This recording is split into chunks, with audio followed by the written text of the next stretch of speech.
There are major developments in the coronavirus pandemic tonight, including 20 new cases recorded in New South Wales. Our neighbour New Zealand has announced a 2-week quarantine period for all incoming travellers, including its own citizens. Here, one of Australia's most sacred days is now under threat. Anzac commemorations look certain to be cancelled. And the Prime Minister, Scott Morrison, has been accused of double standards over virus isolation after Senior Minister Peter Dutton tested positive. Andrew Lund begins our coverage. New Zealand's Prime Minister emerged from a cabinet meeting to unveil unprecedented measures aimed at curbing the spread of coronavirus. As of midnight Sunday, every person entering New Zealand, including returning New Zealand citizens and residents, will be required to enter self-isolation for 14 days. Everybody. Only the Pacific Islands are exempt. We must go hard and we must go early. We must do everything we can to protect the health of New Zealanders. The announcement prompted a scramble at Australian airports. The New Zealand Black Caps were among those cutting short plans to make it home ahead of the new rules. Spotted checking in at Sydney Airport. The final 2 matches of their one-day series at the SCG and in Hobart cancelled. The New Zealand Warriors NRL team played in Newcastle today, the league meeting to decide how this affects the season. Obviously the most important thing for the fans and the game is we try and keep the competition going, and we want to do everything we can to ensure that that is the case. But in the A-League, the Wellington side says it's impossible for the competition to continue. Kiwis have been told to avoid non-essential overseas travel and to avoid handshakes, hugs and hongi. Cruise ships have been told not to dock in the country until the end of June, but cargo services will continue to operate. There is no need for anyone, despite these restrictions, to conduct a run on their supermarket. This is about restricting the movement of people, not products. We will continue to have imports come into New Zealand. Andrew Lund joins us now from Christchurch. And Andrew, there is concern this could cripple New Zealand's tourism industry. Well, yes, Georgie, this effectively shuts down New Zealand's international tourism industry, which is one of its biggest earners and supports more than 8% of the country's workforce. So far, New Zealand has recorded 6 confirmed cases of COVID-19, and this decision will prove very costly. But the government here clearly believes that the alternative could cost much more. Georgie? Andrew Lund, thank you. Let's go now to Jake Duke at NRL headquarters in Sydney. Jake, these travel restrictions also cause huge problems for rugby league. Yeah, that's right, Georgie. This is very much an unfolding situation, but right now the Australian Rugby League Commission is holding crisis talks behind me to discuss what to do. These travel restrictions obviously make it impossible for the Warriors to continue playing home games in New Zealand, but NRL power brokers want the season to go on, and their favoured option right now at the moment is for the Warriors to be temporarily based in Australia. But currently all options are being considered at this meeting, and it could go on for a while. Georgie? All right, Jake, thank you. Live now to Nine's Chris O'Keefe at the War Memorial in the city. And Chris, you have breaking news on Anzac Day. What can you tell us?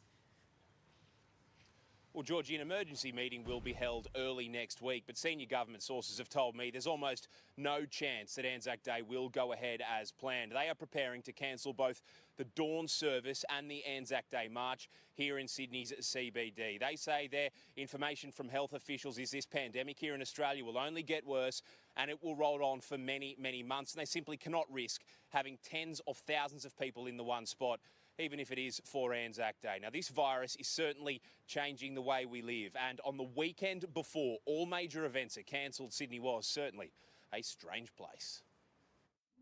It's the new spin on Sydney's lockout laws, our last weekend out before the city's coronavirus shutdown. If you're paranoid or if you're not paranoid about it, it's all up to you. Shops and eateries busy, but not for a Sydney Saturday.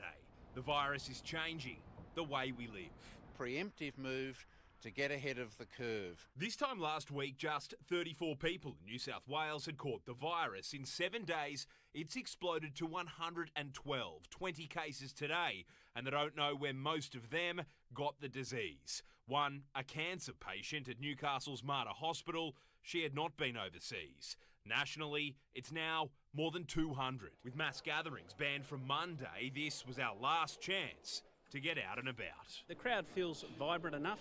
Obviously, people are scared off, and rightly so. Fans were allowed in at Rosehill today, but it was a lockout at Caulfield in Melbourne.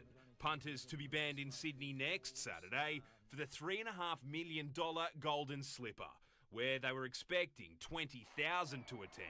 This is one of the biggest events Sydney has every autumn, and look, it's not ideal, but we're very strictly following the advice of the government. Just some major events coming up which will likely be cancelled include surfing's Bells Beach Pro on the 8th of April, Blues Fest in Byron Bay on the 9th, and one of the biggest days of the year for our nation is just 6 weeks away, Anzac Day on April 25. An emergency meeting will be held Tuesday, but dawn services and the annual march will almost certainly be called off. The health of our veterans paramount, as the average age of an RSL member is 80. Social distancing can be difficult for the community. Hillsong took advantage of the weekend grace. Thousands at a conference at their Norwest headquarters. Charities have also copped it. Cupid's Undie Run, due to be held next week for children's cancer, gone. We normally raise about $500,000. Those charities that have not been involved in the bushfires are really going to struggle. The charity sector employs 1.3 million people. The coronavirus is not just infecting big events, but kids' sport. Basketball across Sydney canned. When I just arrived, I saw a board that said coronavirus, and so I got really disappointed, and I really wanted to play. The National Surf Lifesaving Champs on the Gold Coast off too. The NRL is ploughing ahead with round 1, but even post-try celebrations have a virus tinge to them. They understand hygiene at this time. Look at them, washing their hands. Well done, boys. The Sharks v Souths is being played now, but without the Prime Minister in the stands. The final chance for fans to watch their team, potentially for months. Who knows when we'll get the chance to see them again, so taking the opportunity to come out and see my mighty team. Officials know it won't take much for our biggest football codes to pull the pin altogether. Cronulla Shark, Bronson Cherry and Rooster Angus Crichton both sick but testing negative for the virus. Relief for the NRL because if just one player or official gets it, like the Premier League in England and NBA, the whole competition will have to be suspended. Ultimately, we can only control what's going to happen, and when they tell us, we'll react to that. Chris O'Keefe, 9 News.